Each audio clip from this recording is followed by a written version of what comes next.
O INPE chega num bairro bastante clássico aqui de Montevidéu, pertinho do mar, o bairro Malvin, que é um bairro que tem uma maioria, uma tradição de esquerda, e a gente começa a fazer esse trajeto aqui para chegar a um pequeno edifício aqui no bairro Malvin, onde mora Maurício Rosenkoff. É um dos 12 reféns que, junto com Pepe Mujica, esteve preso por mais de 12 anos, isolado, e que faz parte dessa história épica do Frente Ampla. É aqui, nesse pequeno edifício, que a gente entra agora para ter uma conversa histórica. Fiquem com a gente. As fotos na parede dão o sinal que o pequeno escritório pertence a uma figura política extraordinária.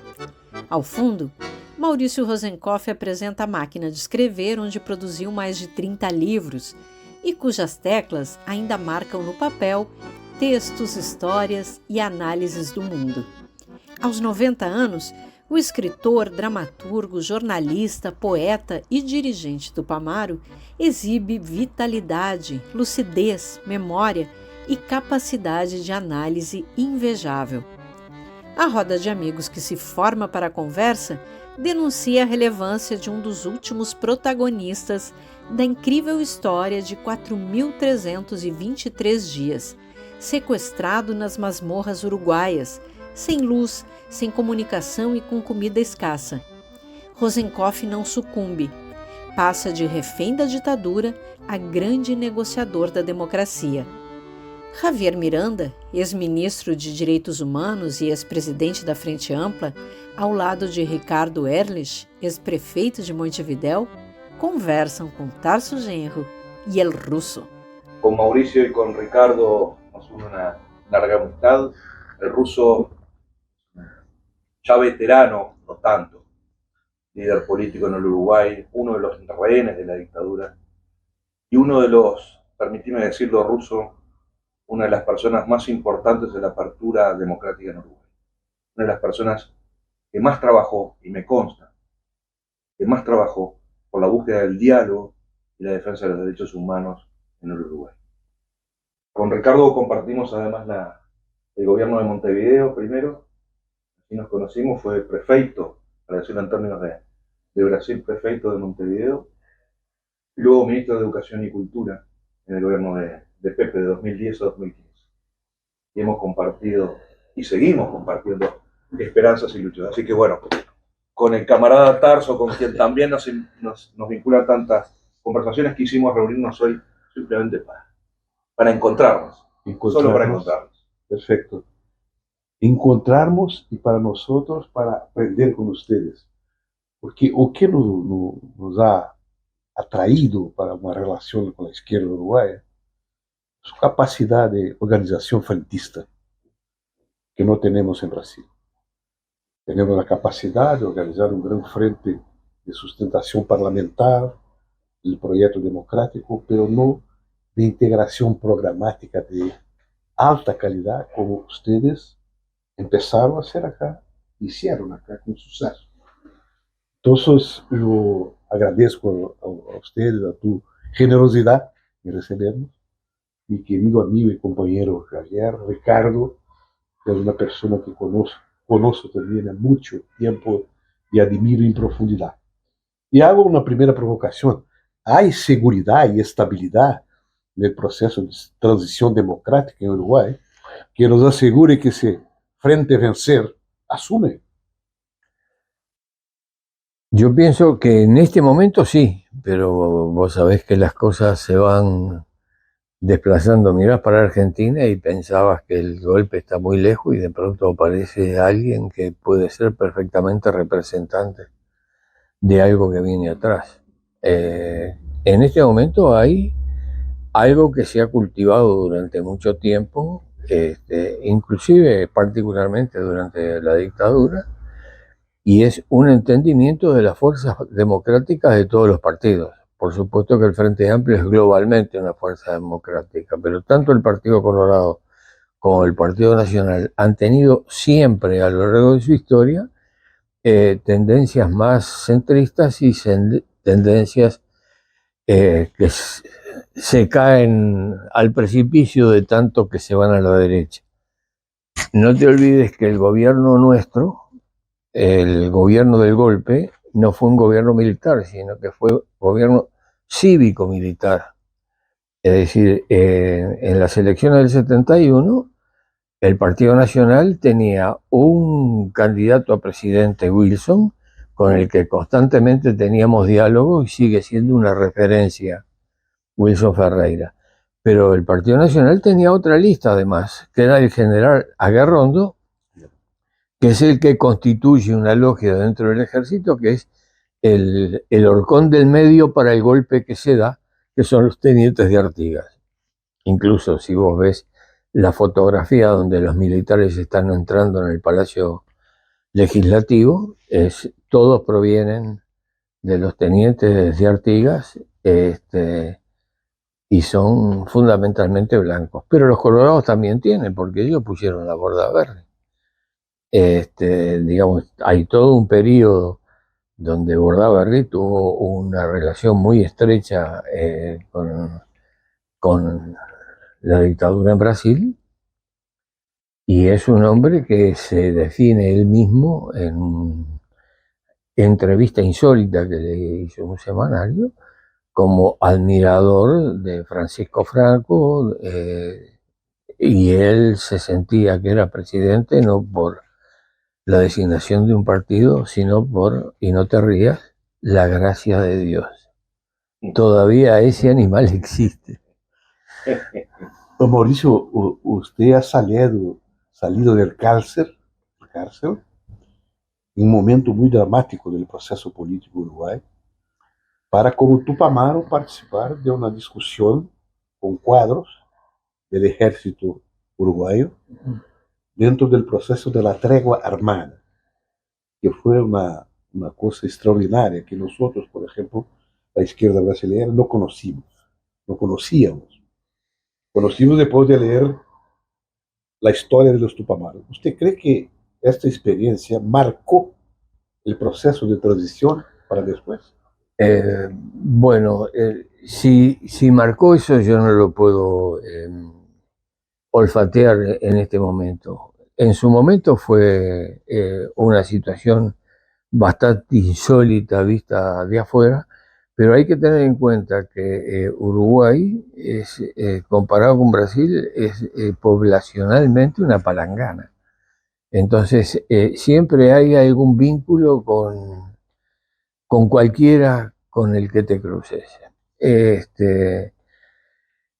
Y cuando la organización empieza a actuar, la gente que llega a la organización, al MLN, a los Tupamaros, proceden de distintas tolderías. El Partido Socialista, gente del Partido Socialista como Sendik, que fue un hombre clave en toda nuestra historia, Marenales, del Partido Comunista, yo venía de ahí, y otros compañeros, y del Partido Nacional, o alguien que fue ministro, Enrique Erro, del Partido Nacional.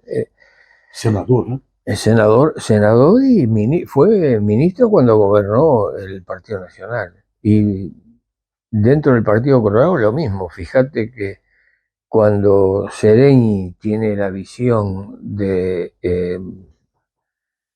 poner bajo una misma toldería a todas las fuerzas que buscan un cambio, que tienen un sentimiento popular, que buscan leyes con apoyo al más necesitado, los recogen todas las tolderías. Porque mira, el Partido Demócrata Cristiano, y claro, vienen de aquello de hechos, los primeros cristianos tenían todo en común y cada cual retiraba según sus necesidades. Parecen marxistas. Eso está después de los evangelios, eso aparece. Entonces el Partido Demócrata encontró esa línea como el punto de unión. Y después socialistas, comunistas, por supuesto, toda la vida teníamos el planteo de marchar juntos, pero llegaba el momento y en las elecciones cada cual quería su diputado. Bueno, podés tener un diputado más cada 4 años, pero nunca vas a poder sacar una ley para que los más desposeídos sean los más privilegiados. Y después aparece Fuerza del Partido Nacional. Enrique Erro es un desprendimiento, Rodríguez Camuso es un desprendimiento, y del Partido Colorado, dos senadores que eran referentes, Elmar Michelini y Álvaro Bayo. Era el tronco más vallista, más popular, más con sentimientos más populares, y hay un horcón del medio que es Seregni. Seregni es capaz de instrumentar y sintetizar un discurso en la oportunidad justa que los involucre a todos. Y además él aportaba algo que los partidos de izquierda acá nunca tuvieron presente o nunca sintieron como para tenerlo presente, y es que tenía una logia en el ejército, que era muy respetado y muy querido. Incluso cuando él renuncia al gobierno de Pacheco porque le dice que los militares no están para reprimir al pueblo, y le temen que dé un golpe de Estado. No estaba la intención de él, pero la intención de muchos militares querían derrocar al régimen de Pacheco, que no vivía desde el punto de vista de lo que te puedo decir un diccionario bajo estado de sitio, pero tenemos acá una ley que es medidas prontas de seguridad, que equivale a liberar todo el poder en el presidente de la República.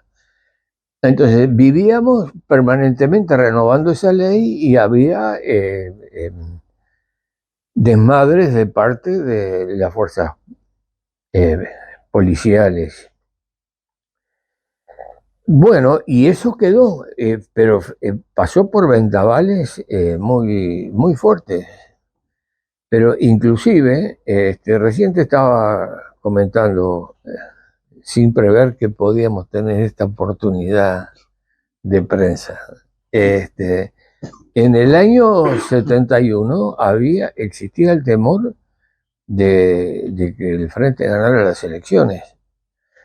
Inclusive muchos compañeros creían que podía ser. No estaba acá en esas elecciones. ¿Tú estabas acá? Estaba. Bueno, entonces seguí contando vos. No, muy interesante. Bueno, entonces, ¿qué es lo que ocurre? Que empiezan a inquietarse quiénes, los norteamericanos. Sí. Ahora se desclasificaron las comunicaciones entre ellos y tenían organizado una invasión al Uruguay si ganaba Seregni las elecciones. Pero Seregni logra convocar en ese momento algo fuera del frente, que es aquellas organizaciones, yo no sé cuáles fueron, porque cuando yo le pregunté a Seregni en esa conversación para organizar un frente de resistencia en la eventualidad del golpe, y él decía, se van a venir desde el interior y hay que defender Montevideo. El planteo era ese. Le digo, bueno, ¿y quién conduce todo esto?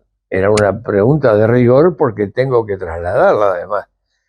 Y me responde lacónicamente, la responsabilidad es mía. Yo di la última palabra, si se para, si no se para. Tuvo una vida espectacular, de coherencia política extraordinaria, ¿no? Es un ejemplo para todos los militares brasileños, latinoamericanos. Sí, acá hay una larga tradición y además con cosas muy curiosas. Mira, de algo que estábamos hablando recién. En 1904 hubo un alzamiento de los blancos dirigido por Aparicio Saravia. En presencia tuya soy capaz de decir Saraiva, porque así fueron los que combatieron, los hermanos de él, los vi en la película de este amigo mío, novelista, y es derrotado en Masoyer, lo hieren, va a morir, y después tienen que ir dos representantes de la fuerza derrotada para negociar la capitulación o la rendición. Los dos que van es Luis Alberto Herrera, pariente del actual presidente, abuelo del otro Herrera, que también lo fue. En este país puede pasar cualquier cosa, ya ves. Y Basilio Muñoz. Era escribano y era el comandante, tenía una columna propia, la columna 16. Firmaron juntos, hubo la rendición, después hubo algunos otros intentos, pero en el año 32, 33 fue el golpe de Terra. Y te encontrás que en ese golpe el que lo apoya, es posible el golpe de Terra Colorado con el apoyo y la fuerza de Luis Alberto Herrera, firmante de la paz alzado en 1904. Mientras tanto, el otro, Basilio Muñoz, referente de toda una corriente de blancos que todavía existe, lo único que necesita ahora es asomar, desde Brasil, porque él estaba refugiado en Brasil, organiza allí sus tropas para luchar contra esa dictadura. Y él recoge dentro del camino para restablecer la institucionalidad a tropas por el camino donde había blancos de pura raza como Paco Espínola y Justino Zavala Muris, colorado hasta las muelas. Entonces te das cuenta cómo desde un mismo partido eso se produce. Hay un instinto de igualdad, de estabilidad, de no dejarse manosear, de no dejar que esto quede en manos de poco. Entonces, hoy tenemos ese panorama también. Tenemos las próximas elecciones, es posible que las ganemos, también es posible que no, pero la lucha por la igualdad no se mide por el resultado de una elección, sino de una conducta en el tiempo. Por el momento vamos bien, afortunadamente tenemos estas figuras que nos acompañan acá, que de alguna manera nos van a dar... Fue un intendente clave en el proceso democrático, sin duda. No, todos fueron importantes, pero tu presencia dentro de la intendencia, originario de las luchas políticas que pasaron por el cárcel, pasaron por la resistencia clandestina contra la dictadura, tuvieron una expresión muy importante en tu presencia en la intendencia. No sé eso porque muchos de nosotros que estuvieron en el gobierno Lula también tuvimos esa experiencia. Por ejemplo, la presidenta Dilma viene de la lucha armada. Yo vení también de la clandestinidad. Y esto empresta un valor moral y político a la democracia extraordinaria. Puede decir que tu vida tuvo un cambio estructural con tu elección y tu dirección a la intendencia de Montevideo. Sí, claro. Vengo del mundo de la ciencia que debe asumir lo que los jóvenes de mi época tenían como desafío. Y, bueno, terminé preso al lado de Mauricio con el MLN. Pero dediqué después de la cárcel, pensé que mi contribución al país iba a ser desde la ciencia. Y seguí mi vida científica en el exterior, en Uruguay, las responsabilidades y tareas. Y de pronto, no voy a hacer una historia larga, pero se me plantea el desafío de la intendencia, en la prefectura de Montevideo.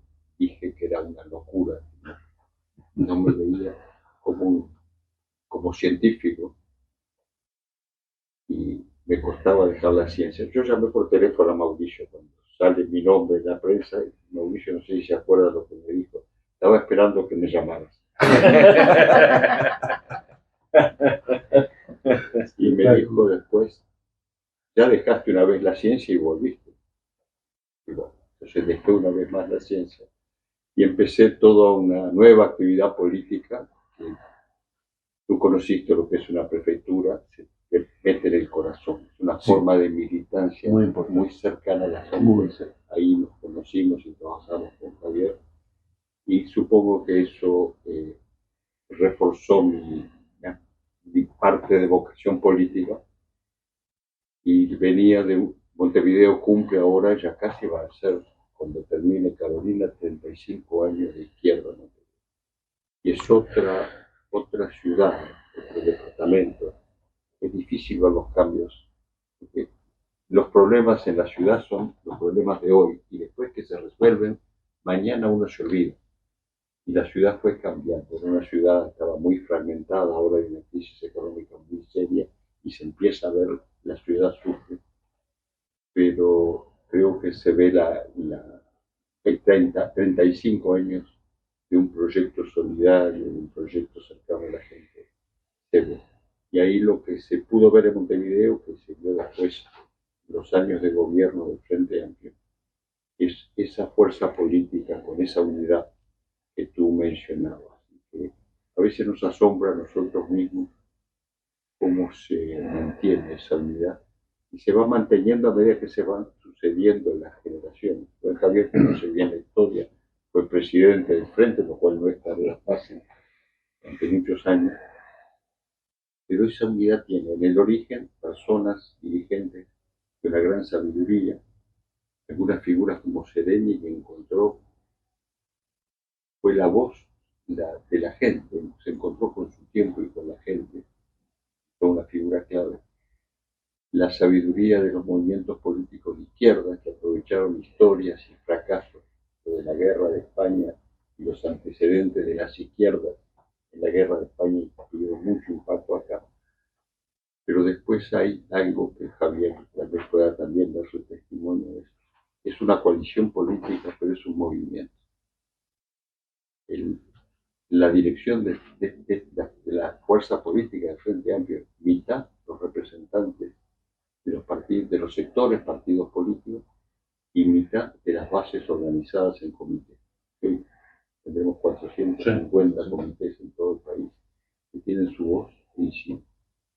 Y muchas veces en estos comités tienen militantes que pertenecen a un sector político a veces, pero los que pertenecen a un sector político, la primera lealtad es con las bases, no con él. ¿Cómo se da eso? A esta altura ya es una cultura política y el Frente cumplió ahora 52 años y la unidad es, lo que sabemos es que nos precisamos a todos, no sobra nadie. Fuera del Frente Amplio somos testimoniales, no somos incapaces de poder ayudar, a colaborar, estar del lado de la gente para resolver, para construir. Dentro del Frente somos una voz más, mayoría, minoría, pero somos una opción, tenemos posibilidad de construir. Eso es un poco la historia, también se vio magnífico. Y estas dos personas construyen todos los días la unidad del Frente. Ricardo, junto con otro compañero, dirige la comisión de programa del Frente Amplio. Pero todas las mañanas, a las 8:30 de la mañana, suena el teléfono de la calle del barrio de Malvin en la casa del ruso Rosenkopf para chequear, no Ruso, cada mañana hablas con Ricardo para ver por dónde vamos. Si no hablamos, y al otro día me lo reprocho. Esta llamada de Ricardo para usted me recuerda una experiencia personal. Cuando un padre salió del cárcel, en los primeros meses de la dictadura, me ha llamado y me ha dicho: ustedes, tú y tu hermano, tienen que trabajar, porque fue expurgado del magisterio, era profesor y se fue echado, ¿no? Y yo me presenté para un cursito particular para lecionar portugués. Y mi padre era mi profesor de portugués. Por tanto, sabía que yo no sabía portugués. Y me ha dicho, a partir de su experiencia, usted compra una gramática bien grande para usted y recomienda para tus alumnos una gramática bien pequeña. Y a partir de esto você va a poder enseñar. Ricardo hace todos los días con usted. Yo tengo una pregunta aquí para encaminar ya, ¿no?, el final aquí de esta conversación. En tu penúltimo libro, Mauricio, hay una frase que me llamó mucho la atención, que es que el tiempo en la memoria es siempre contemporáneo. Y entonces quisiera preguntar, mirando hacia América del Sur, América Latina, si este tiempo todo de tantas luchas que estáis aquí compartiendo y recordando, si eso se impone como contemporáneo, si todavía está en el espíritu y en la cultura, y se señala para que logremos construir aún esta idea de igualdad y de integración para América Latina. Bueno, es muy oportuna.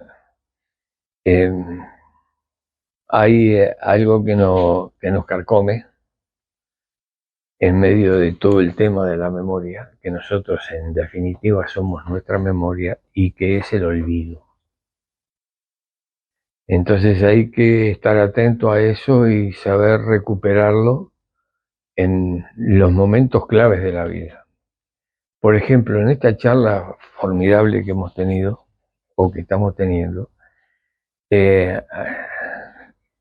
hay algo que no estuvo presente y creo que es uno de los problemas claves, y que nosotros estamos incurriendo en el olvido de nuestra propia historia. Porque uno de los problemas más serios para toda América Latina, pero particularmente para el Uruguay, es el tema de la tierra. La distribución de la tierra, el reparto de la tierra, Dios le asigna un lote a cada individuo. ¿Por qué a unos tanto y a otros nada? Eso no es justificable. Y fíjate vos que el crecimiento del movimiento Tupamaro se debe a la visión de Raúl Sendic, con el que en el año 55 estuvimos juntos en una huelga arrocera, en la cuenca arrocera, donde a los peones no le pagaban con dinero, sino con tarjetas de cartón, que no tenían caballo, que no tenían nada para la salud, que no tenían absolutamente. Y después él que va y con esa experiencia se instala y crea el movimiento de los cañeros. ¿Y qué es lo que toma el movimiento de los cañeros? El tema de la tierra. Hay que plantear el tema de la tierra. Y acá entra lo del olvido. El héroe nacional uruguayo es José Artigas, llegan los aniversarios de Artigas y cada cual toma una de las frases estándar de las que dijo el jefe de los orientales. Pero hay una que nunca aparece, y es la que estamos recordando con un movimiento por la tierra como el de los cañeros. En el año 1813, Artigas decreta el reglamento provisional de la campaña, que así se llamaba lo que hoy sintetizamos en reforma agraria.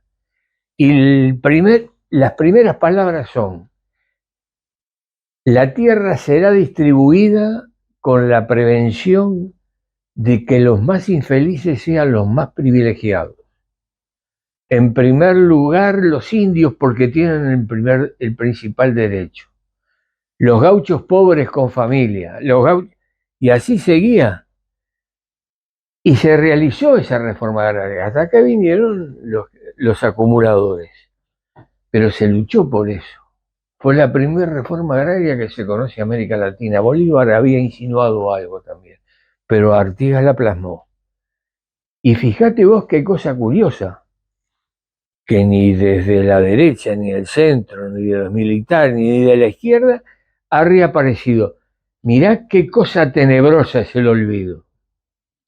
Por eso todo es memoria, lo que leíste, lo que sentiste, tu niñez jugando con una pelota de trapo en la vereda, y ahora que es la hora que tengo que cocinar porque si no tengo problemas matrimoniales. Ricardo, tu experiencia más fuerte como alcalde en Montevideo, entre todas que tuviste, yo me recuerdo de algunas que me marcan profundamente. ¿Puedes recordar alguna? Una sola. Bueno, fue todo muy fuerte. Con los años uno se da cuenta cómo marcó la vida, marca la vida. Una fue, y que tú conociste, lo que fue la construcción de una plaza, la Plaza Celebrada. Era un viejo espacio donde había que demoler una cantidad de construcciones insalubres en un barrio que estaba muy mal, y recuerdo que recorrí esa zona cuando empezamos a hacer la campaña antes de las elecciones. Yo no tenía ni idea que hacía una ¿Cómo campaña se hace? pero sabía que tenía que hablar con la gente. Y ahí me dijeron, acá hay que hacer una plaza, el barrio está horrible. Cuando asumimos la intendencia, pusimos en marcha una nueva etapa de presupuesto participativo, de osamento participativo inspirado en la experiencia que tú conoces de Porto Alegre, de Montevideo, que estaba muy cerca. Y la gente de esa zona votaron destruir esa construcción, para empezar. Y era muy poquito dinero. Como si en una plaza había mucho espacio. Y ahí vienen los grandes intereses inmobiliarios que decían que vamos a construir grandes edificios y le podemos hacer una plaza pequeña para la gente. Y la gente del barrio quería hacer su plaza. Estaban muy entusiasmados y ahí tuvimos en contra la academia, la Asociación de Arquitectos del Uruguay, la Facultad de Arquitectura, que decían que iba a ser un desastre, que había que hacer un concurso internacional. Los vecinos querían hacer su proyecto. Los vecinos querían llamarlo eso Plaza Sereñi. Me decía, van a ensuciar el nombre de Sereñi. Hablaron con la familia de Sereñi para decirles, por favor, hablen con el intendente para decirles que no se hacen las cosas así. Y al final, yo no sé si vos estabas en una mesa muy grande, estaban todos los arquitectos, empresarios, estaban todos en contra. La familia de Sereñi respaldaba la propuesta del intendente. Y ahí fue la única vez que yo me enojé fuerte, porque en un momento dicen, pero usted, intendente, habla de los vecinos, y acá no, ellos no, acá nadie dice nada de los vecinos. Yo golpeé la mesa muy fuerte, lo que representa a los vecinos es el intendente. Y ahí se callaron e hicimos la plaza. Fue muy despacito, había muchas críticas porque eran con los vecinos que se hacían. Cuando se va a inaugurar, fue con mucha crítica de la prensa, la derecha.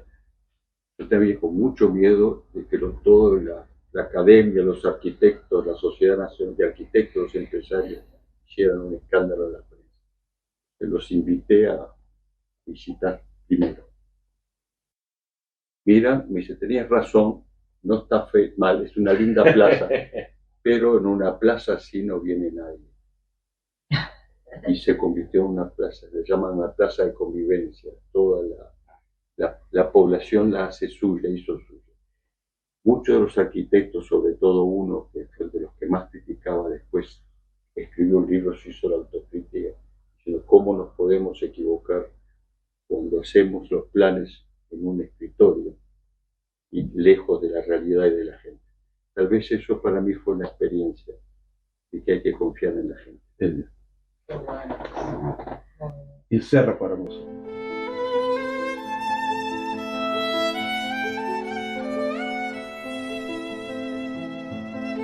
A força da memória e da sensatez democrática de Rosenkopf leva a uma parada obrigatória para quem segue acreditando na força das ideias de igualdade e humanidade.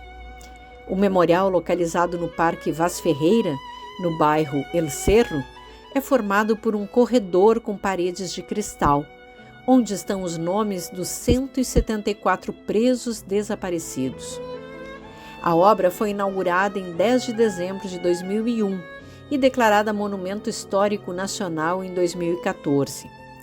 Cada nome parece flutuar no céu, emergir das rochas, integrado à paisagem e suavemente gravado na ideia de não esquecimento.